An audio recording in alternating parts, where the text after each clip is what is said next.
Hey guys, so I do have this friend that every time we are having a conversation or we are talking about something important and maybe it needs a feedback, she's always coming up with this statement. What do you mean by that?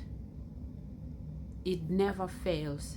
Every conversation we ever had, any day we have a conversation, at least we don't ever miss that question. What do you mean by that?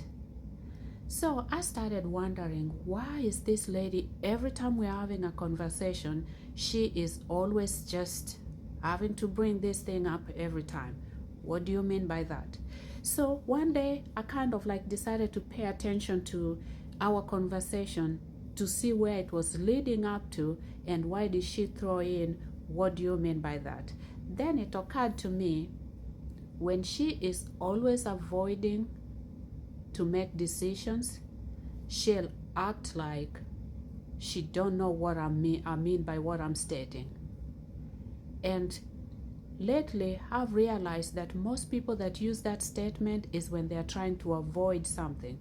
Like even on the place of the employment, sometimes you'll be giving instructions on certain things, how it's supposed to be done, and somebody will come up to you and be like, what do you mean by that?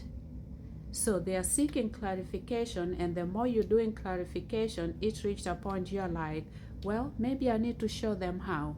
But clearly, when you start showing, they clearly know how to do something, but they always want to use this term, what do you mean by that?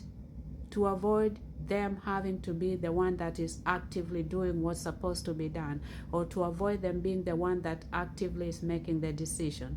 So next time, when somebody tell you, what do you mean by that? Seek clarifications and then find out what were you all talking about and why did they bring that statement? What do you mean by that?